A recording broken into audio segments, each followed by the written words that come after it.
Hi, everyone. Thank you for tuning in today to spend some time to talk about workable ordinances under Public Act 233, Michigan's new siting legislation for large-scale renewable energy and energy storage projects. My name is Madeline Kroll. I work at the University of Michigan's Center for Empowering Communities. More on the university's collaboration with EGLE in just a moment. First, I want to mention that this video is part of a series. This video is created as part of a series of trainings that the Michigan Department of Environment, Great Lakes and Energy, EGLE, has offered in collaboration with Center for Empowering Communities in the fall of 2024.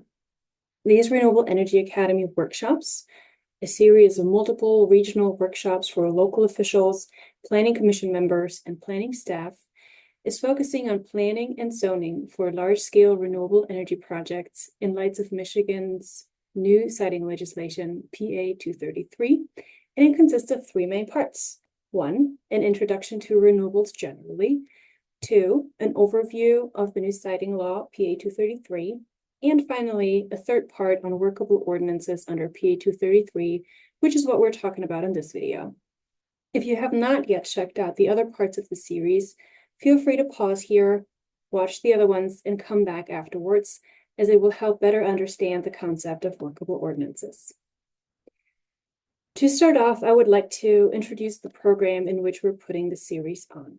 The Renewable Energy Academy, or REA in short, is a program at EGLE's Energy Services Unit that serves as a one-stop shop for utility-scale renewable energy planning and zoning guidance, with an emphasis on proactivity, participatory planning, and empowering local processes. This program is a collaborative of different organizations in Michigan that provide complementary services, including EGLE, Michigan State University Extension, the Michigan Association of Planning, Five Lakes Energy, and lastly, our team here at the University of Michigan. The work each partner organization does for the Renewable Energy Academy varies, from developing planning and zoning guidebooks to facilitating or hosting planning and engagement events, to designing planning and zoning tools, but it all focuses on providing more resources for local governments and planners to utilize when considering local renewable energy development. All of this is funded through a grant from the U.S. Department of Energy called Renewable Energy Siting through Technical Engagement and Planning, or RSTEP in short.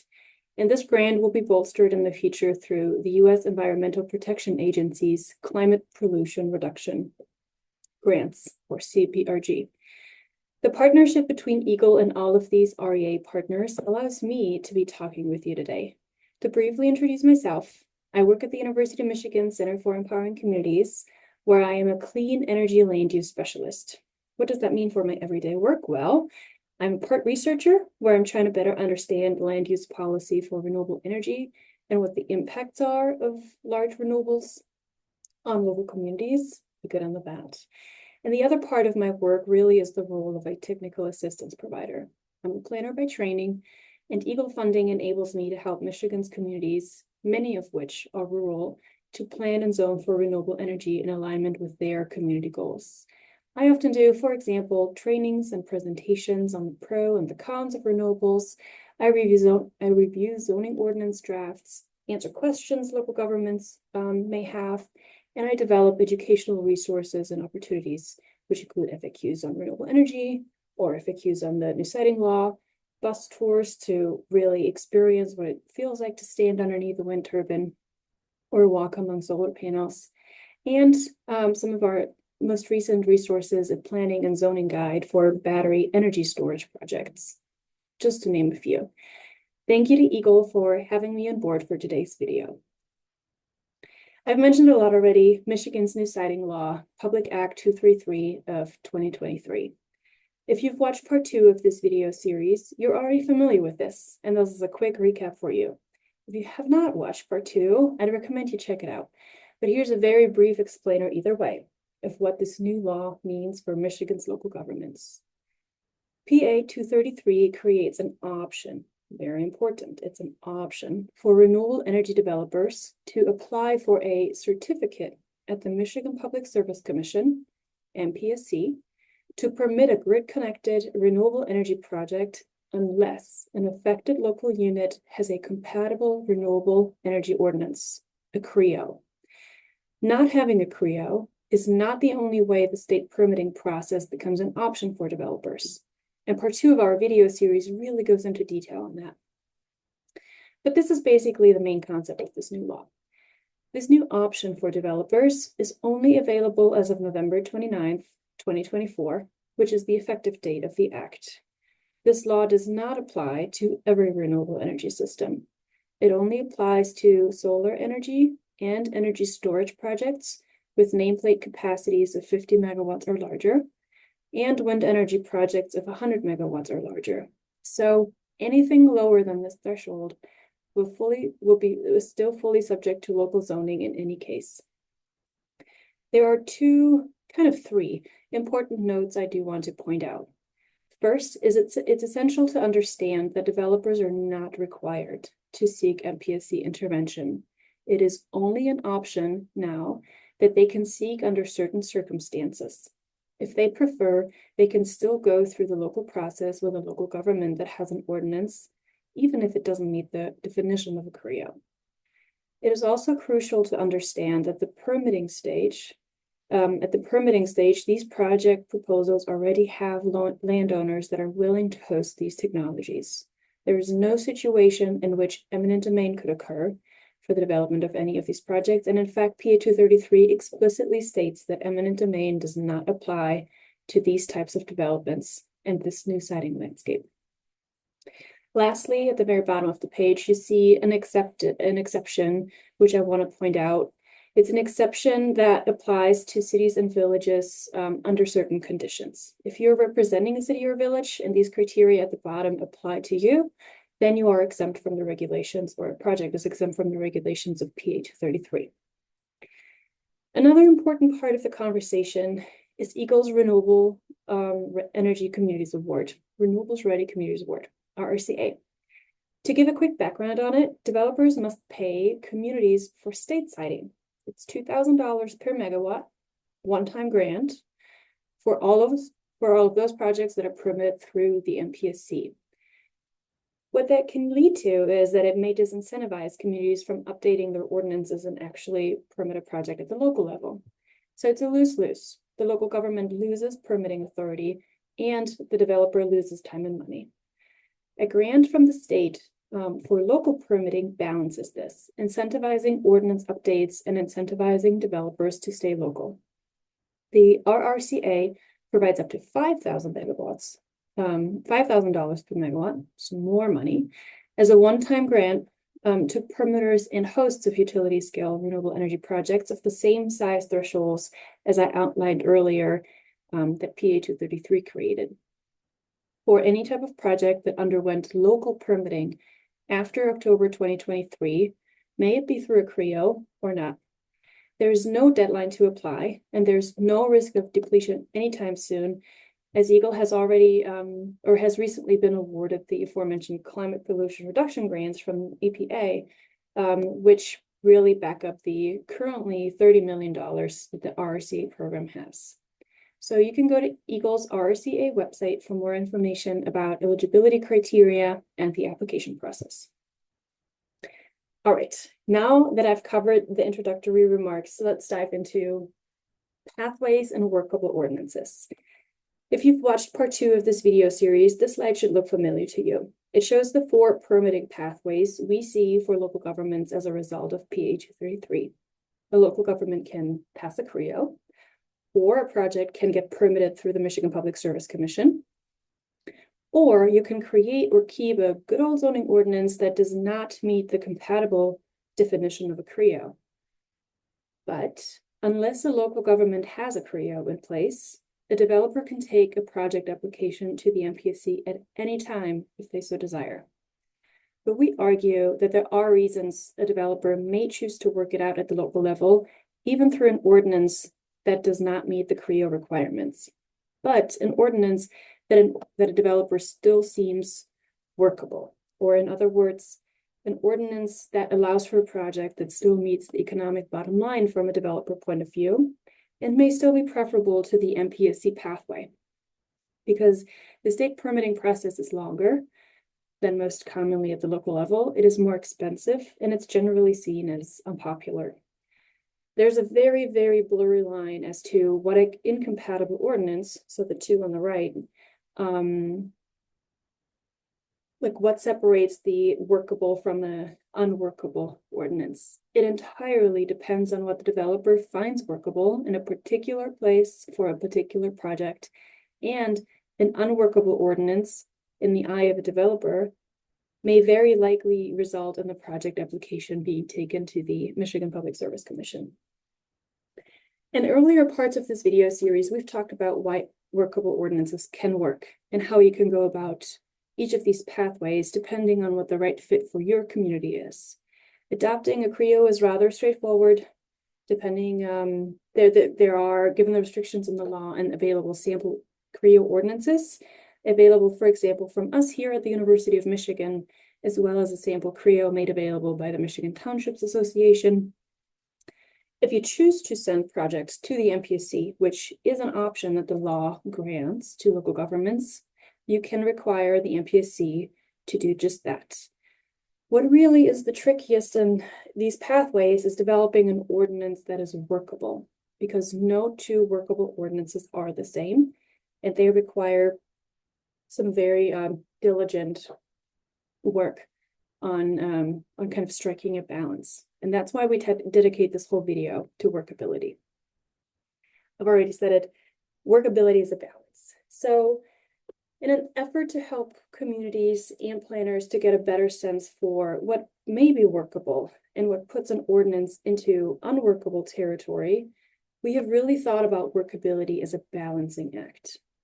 It's about creating an ordinance that is not as lightweight as a CREO, but it's also an ordinance the developer would still prefer over the MPSC route. In other words, for a workable ordinance, the floor is the CREO and the ceiling is an ordinance that would mirror what the MPSC requires of a developer. Somewhere in between there is the range where workability lies. Ideally, almost just as heavy as the MPSC. In these graphs here, or in these little figures, you see that the MPSC process is heavier than a CREO. There's more meat, more beef to the MPSC process than the CREO on the left side. But the MPSC process is lighter or preferable from a developer standpoint over the heavy incompatible ordinance that includes all of the community preferences but does not match with what is economically viable for a developer. That's the right picture. The goal of the workable ordinance is to include the most important community goals without making it more onerous for the developer than the MPSC route would be, which is kind of the middle figure. Figuring out what all can be in a WIO, in a workable ordinance, without tipping the scale in favor of the MPSC process and risking local process, is the balance or the art of workability that we're talking about. To do so, your point of orientation really is the MPSC process. That really is what you're measuring a workable ordinance against. You then rank standards and conditions in the order of what is actually important to your community. You can identify some of the things that you may be even willing to give up that are required in the MPSC process, but that you typically care less about. Or there are some things where you maybe just want to tweak some numbers and to make changes to reflect more of your community preferences. Like I said, this is an unusual mental exercise for planners and communities and everyone involved, but it may be helpful to kind of test this out and discuss these sorts of strategies along different zoning items as they are considered in a CREO by the MPSC and how they could look like in a WIO or in a workable ordinance. And at what point would it probably not be workable? But before I can get into a couple of examples for zoning items, I do want to show you some data that we've pulled out to get an idea for what a workable zoning item could look like. When we think of different zoning items, we know what's required of a CREO, we know what's required of the MPSC, and we do have a sense for some of the things that are way out there that make an ordinance unworkable. But to get an actual sense of what has worked in the past, we pull some data. We compiled the ordinances that were in place during the permitting of large wind and solar projects that are existing in Michigan now, which can offer some examples of ordinances that proved workable, at least in the past. These projects were built from 2018 to 2023. We have 10 solar projects and 15 wind projects in the mix. Those are only the places where we were able to get ordinances and able to confirm that those were the actual ordinances in place at the time of permitting. We then pulled all of this data from all of those ordinances into one big spreadsheet, which is available on our website, given the link below. You may wonder what these colors mean in the screenshot on the left. This is just an example.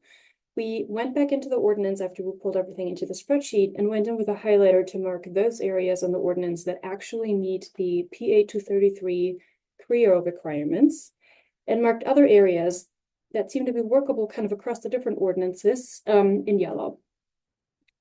I want to acknowledge two very important observations.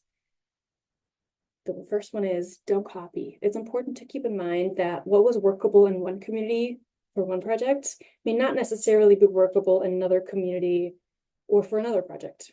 A larger setback, for example, may be more workable in a community with larger lots than in one with smaller lots. And again, what one developer finds workable may not be workable to another, even if they were to develop the exact same project in the exact same location. Also, these projects were permitted under a different legislative landscape, so we have to keep that in mind as well. Those were different times. My second very important observation, and it may even be the more important observation, is don't restrict or max out in every category. We strongly caution against adopting the strict standards in each of the different categories of zoning items, like setbacks, sound, height limit, etc., and assume that a developer still finds that ordinance workable. But every zoning ordinance in this data set was more restrictive than PA 233 in some way. None of those were CREOs. Many ordinances, for example, included additional standards that are not listed in PA 233. Further, each of these zoning ordinances had at least one standard that was more restrictive than at least one of the standards listed in PA 233, section 2268. So in effect, none of these ordinances could be considered a CREO, even by the most expansive definition, because they either exceeded values in those items that are listed in 2268, or they included different standards altogether. But none of these ordinances were more restrictive on all of the zoning items listed in section 2268. That means in some way, every ordinance that we looked at had some green, had some match with what PA 233 says.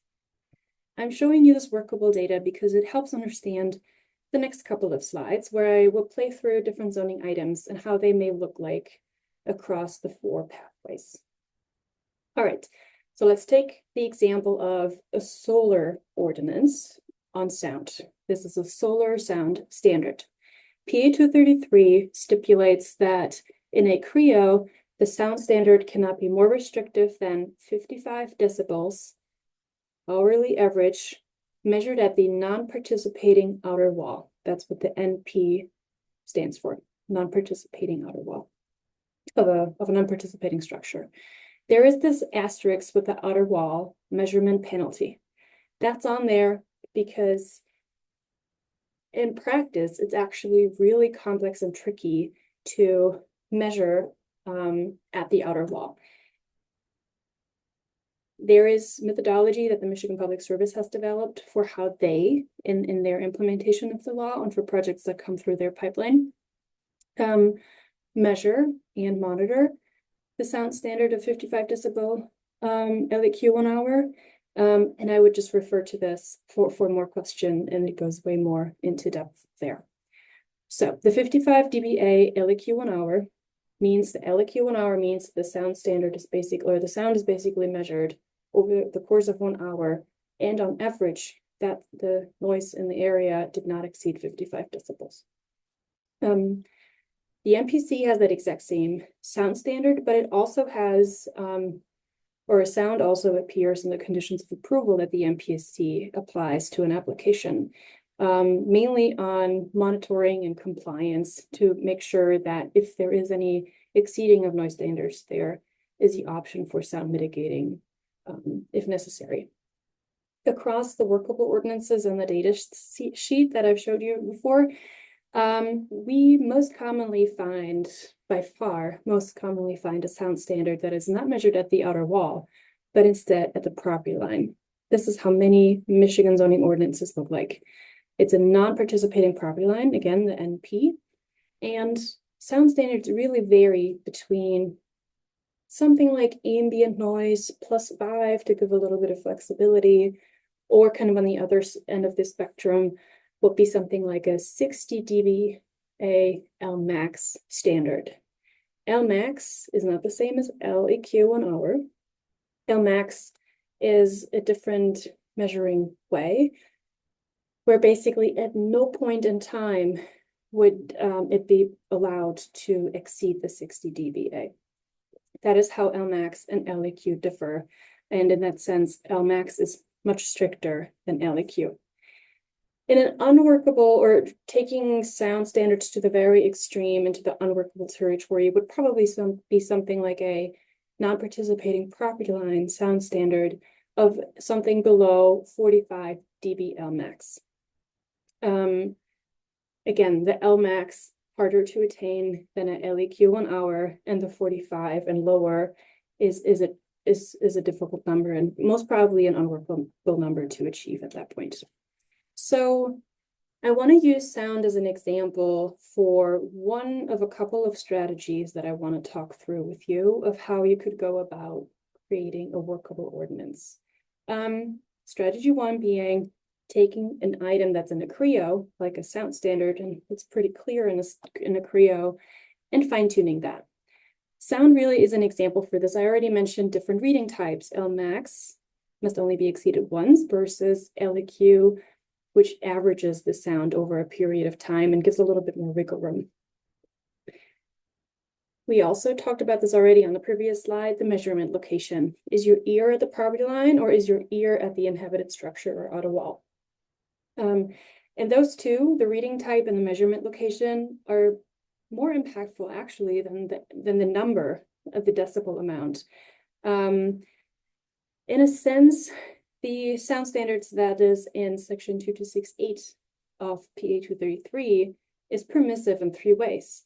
It only takes the average rather than Lmax. It is measuring at the structure rather than the property line, so it measures further away from the actual project. And there is only a sound standard for non-participants.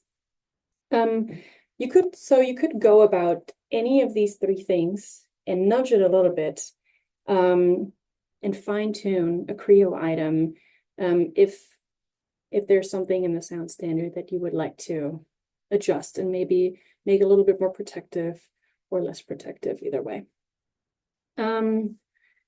All right, another thing where you could, or another example where you could fine-tune a CREO item would be setbacks. There are a couple of setbacks listed in PA 233, and again, something like changing where a setback is measured from. So the measurement location, that is something that equally applies to sound and setback.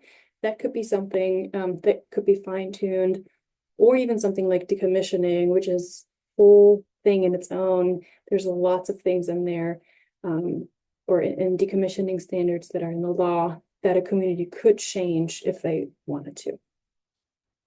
Okay, I have a second example, which is screening for solar.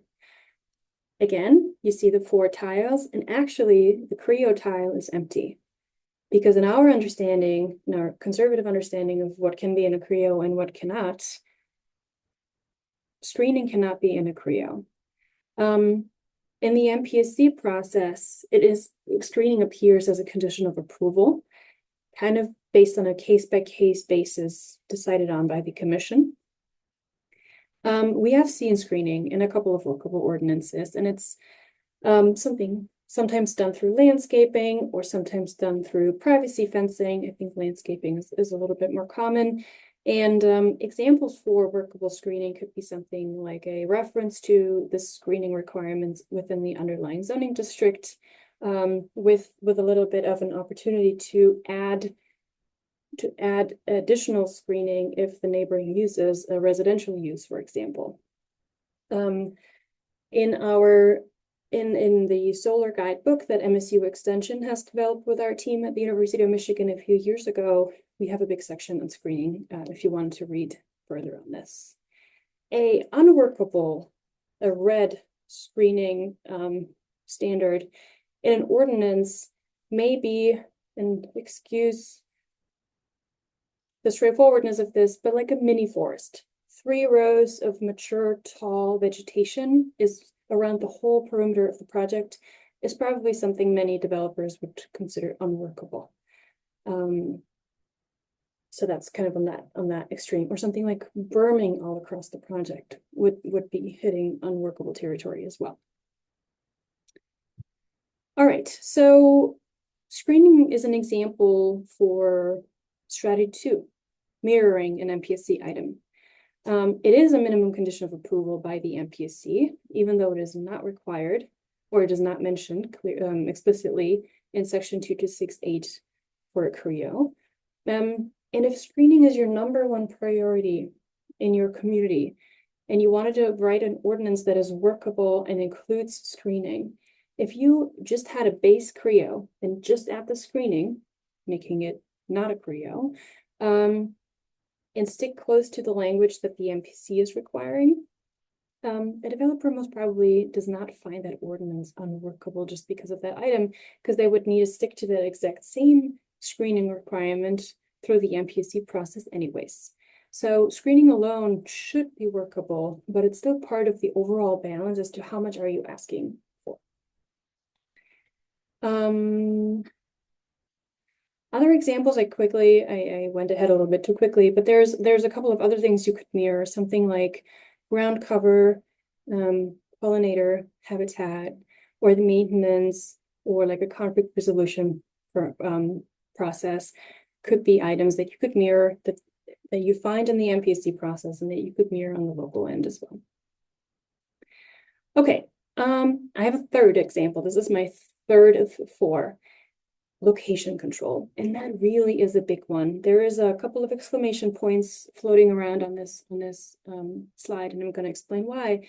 Because this is a zoning item. This can really turn an ordinance that you carefully developed into unworkable territory unintentionally, and is a real deal breaker really quickly. So apply extra care when thinking about restricting large solar to only a certain district or areas with or a certain lot size standard, because in a CREO and in the MPSC, solar and the other 2 renewable energy sources as well is permitted by right in all districts. The PA 233 requires the MPSC to consider 3 evaluation criteria.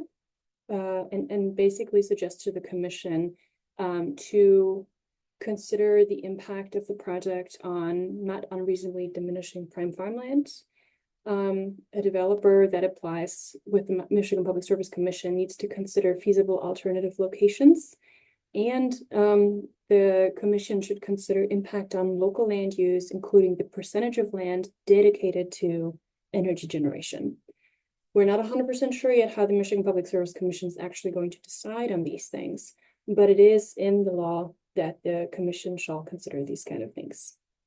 The crux of location control is that in areas that you're probably really worried about, think residential, are the areas that are unlikely to see a 500 plus acre solar project anyway.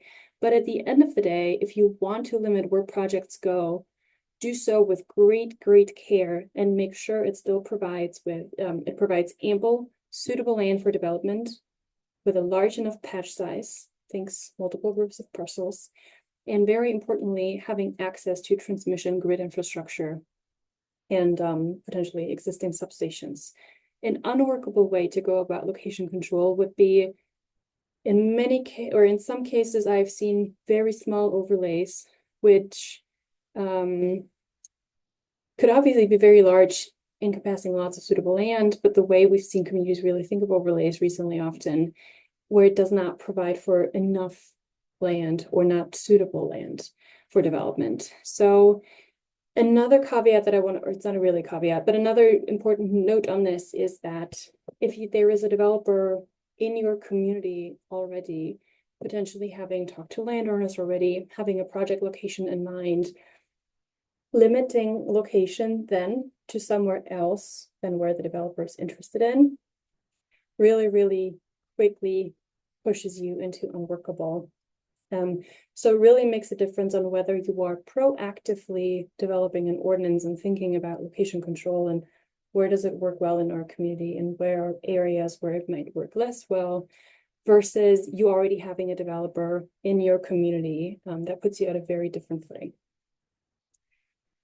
So location control is an example for a third strategy, which is pay extra attention to deal breaker zoning items. Like I mentioned, it's an example where it's a very high risk of triggering unworkability if you are not providing enough space or not suitable space. And again, like I mentioned, it's especially problematic when a developer has already identified a location. It's not a question of all or nothing, but it's just extra tricky. Another example of a deal breaker where it can get unworkable really quickly is timeline. And that is my fourth and last example. This slide looks innocent, and honestly, timeline is something that I think the majority of folks don't consider as much as part of a zoning ordinance. But this is one of the things, if not the thing, that developers care about a great deal because time is money. The CREO process is, by law, a very fast process of 120 days.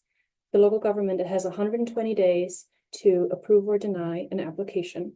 It can be extended by another 120 days, so a total of 240, but only if the developer and the community mutually agree that they want to extend it.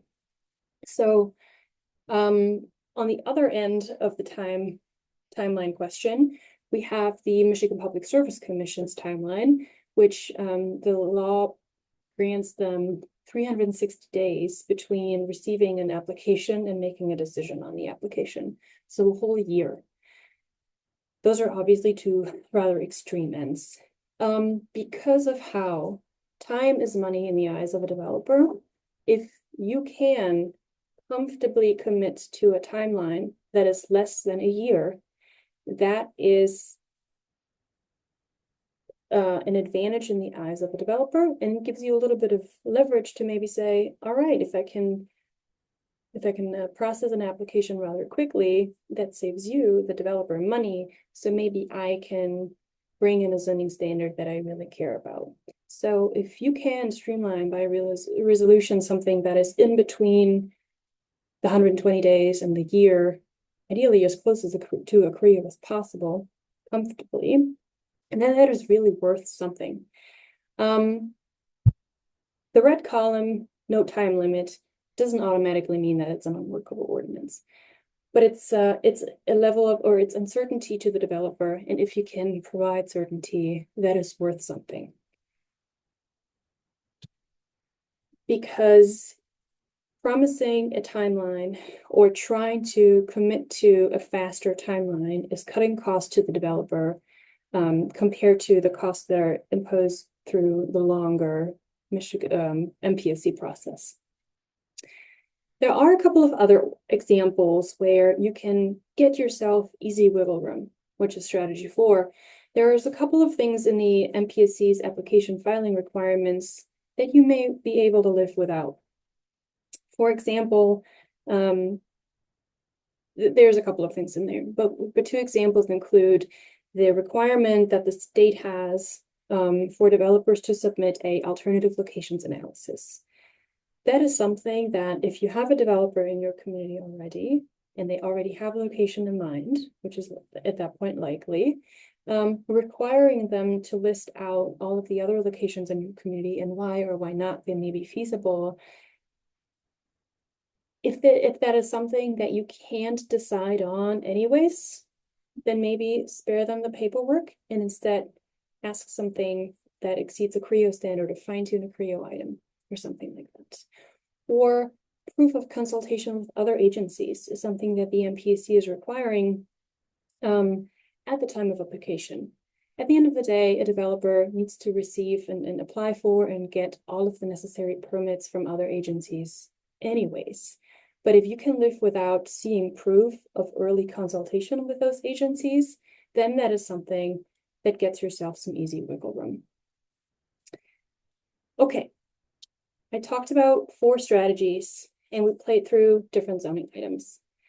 And with that, I actually gave you a little bit of a teaser of a colored card activity that we've been developing in an attempt to provide a tool to help thinking through how could you go about rereading an existing ordinance for its level of workability and or facilitate a conversation in your community to prioritize community goals.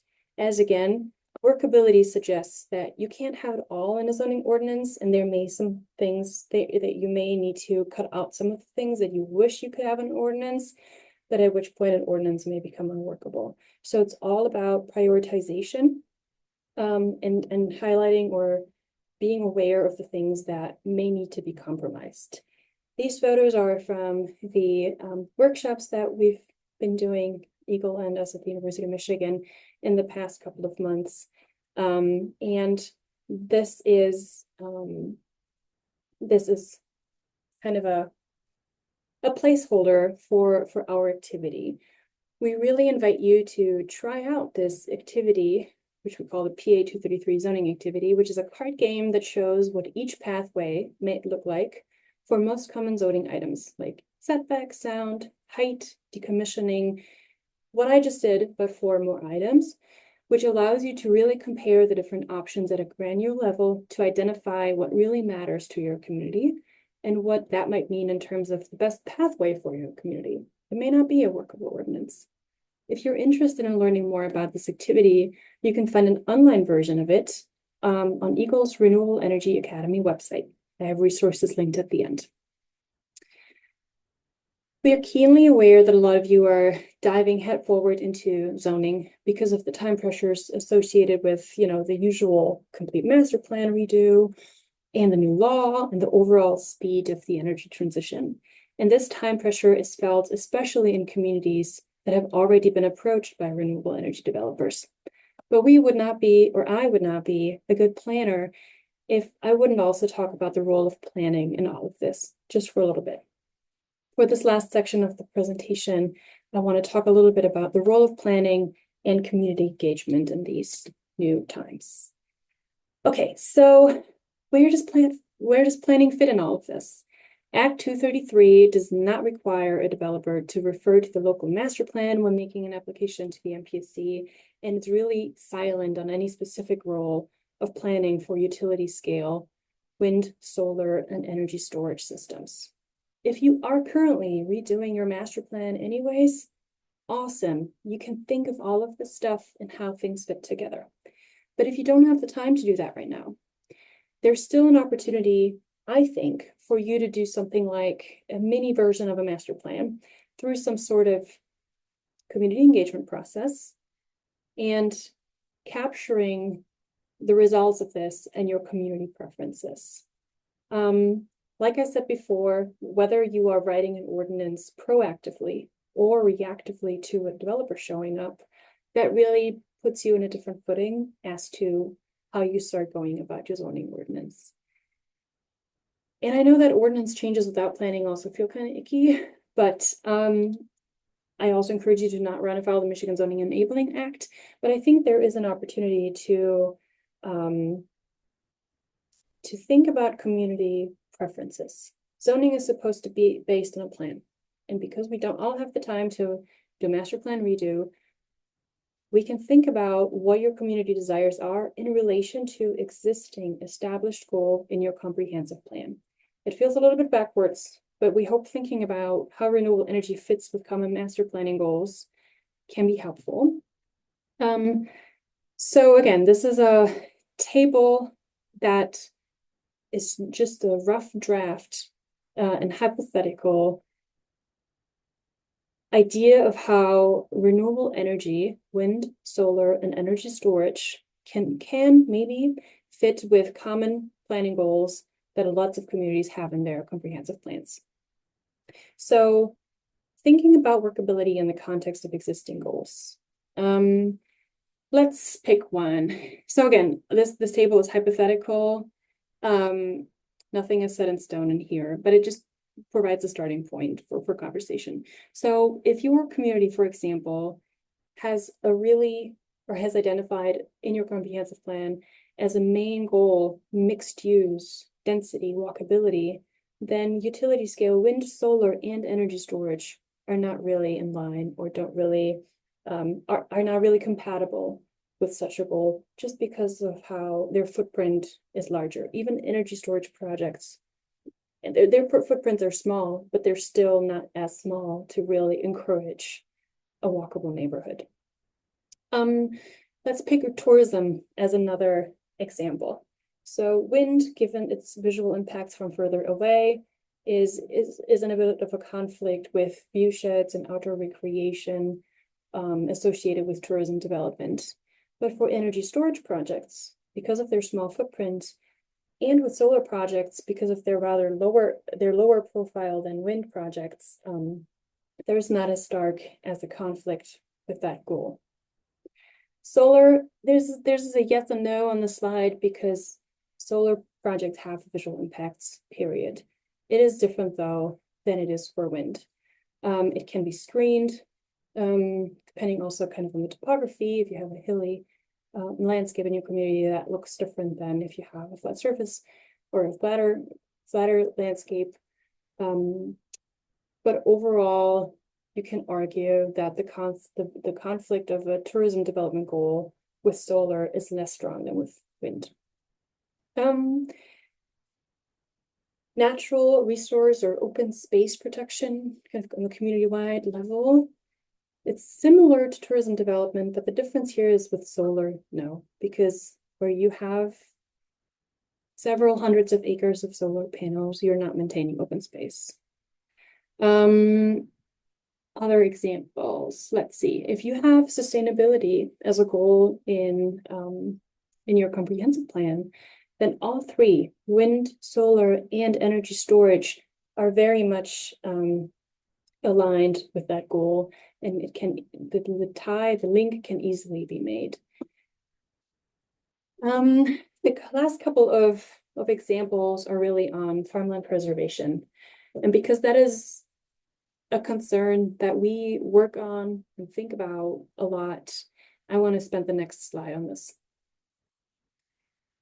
So as an example of how we encourage you to not just look at your master plan goals, but actually really dig in and divvy out what is it that you care about. And if everyone in your community understands that one word as the same way, I want to pick out or take apart a little bit the very common goal of farmland preservation, because I bet a lot of people mean different things when they hear farmland preservation. So when we think of an urban boundary, or one way to think about farmland preservation is in the sense of maintaining an urban boundary, very planar type of view. If you have a solar or a wind project in an area, you're not going to see subdivision development there anytime soon for at least the next 30 years for the lifetime of that project. You're not going to start building a subdivision underneath a wind turbine. So in that sense, actually, wind and solar as well are kind of in line with the goal of preserving an urban boundary, if you understand it in the sense of no subdivision development, not extending like sewer and water.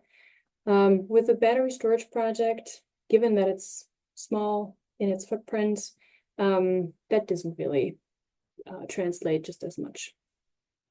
For the rural vista, and we talked about view sheds earlier, solar, yes, you can hide it more than wind turbine. And for battery storage or for energy storage, no problem. Rural vista, there is a visual impact, but of the three, it's the least, and it can certainly be addressed through something like screening. Habitat refers to the impacts of or preserving habitat. And all three technologies, solar, wind, and energy storage, are not in conflict with habitat preservation.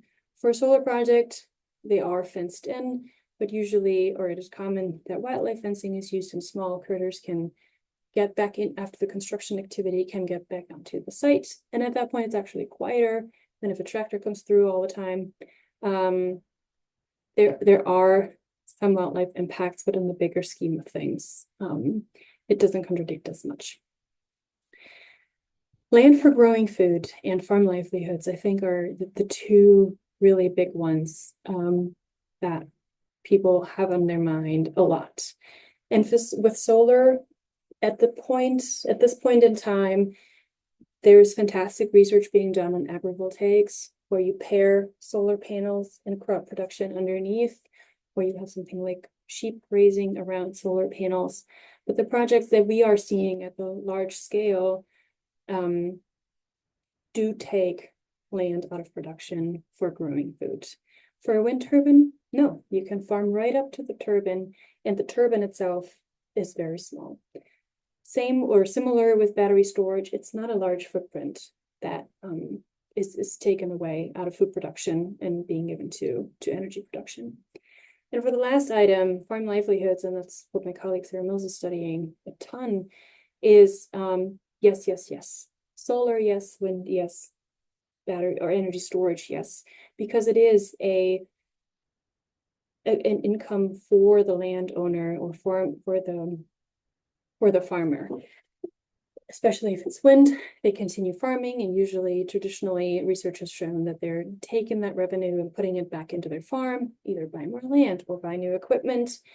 With solar projects, we have seen that some continue farming productions and just lease out the unproductive 40 acres in the back. Some lease or sell all of their land, and it is their well-deserved retirement. So in either way, if you understand farmland preservation as farm livelihood preservation, then neither of these technologies is in conflict with that. So I encouraged you to look into your comprehensive plan, look into each of your goals, and think about what do they really mean to us, and what is the common thread in those master plan goals? What are the zoning items that we really care about the most? And here's a set of example goals and potentially how through zoning you could address those goals, and which zoning levers may be at the top of your priority list that you want to make sure find a space in your workable ordinance. There are different ways to go about a goal such as rural character. One way to translate that into zoning may be tweaking the sound standard, prioritizing setbacks that you find protective, and maybe something like a character too to protect the viewshed. If let's take the example of tourism development again, screening, so like to reduce visual impact. Maybe you want to limit the height of panels, again, getting at the visual impact of it. And or you want to think about where in your community are particularly sensitive areas or important areas for tourism development, and where are areas in our community that might be better suited for renewable energy. Third example, farmland preservation, kind of in the conventional definition. If you wanted to return back to farming afterwards, decommissioning standards would probably at the top of your priority list, or at least if I wrote a zoning ordinance that had farmland preservation as the #1 goal, I would pay extra attention to making sure decommissioning requirements are satisfactory to my standards, and maybe even something like location requirements as well. There's different ways to go about this, but this was just an example of how to think about these. Okay, like I said, if you are currently redoing your master plan, amazing. You can think about all of these things and how their master plan goals are intention or work together, and how that can look like in the zoning ordinance. But if you don't have the time to do that right now, you can still go about identifying your top community concerns to inform writing a workable ordinance. Tools available are just traditional community engagement.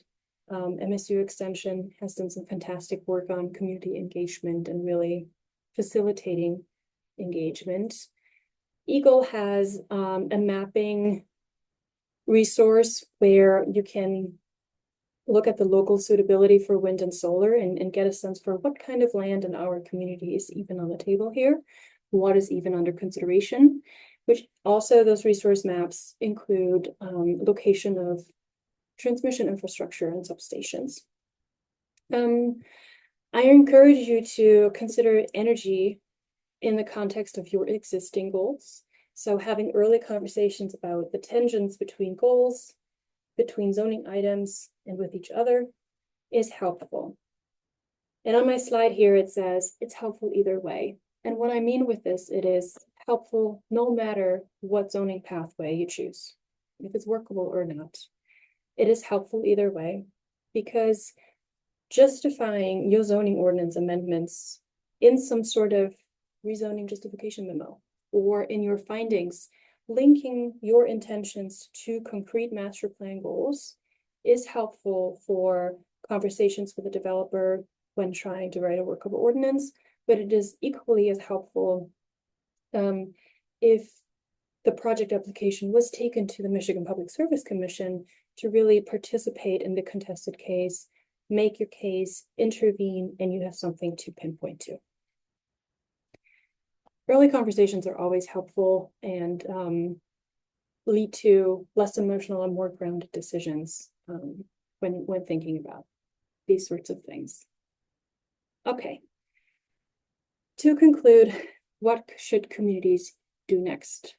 A lot of what we have in this series of videos talked about will truly only play out and become more clear once case precedent is set.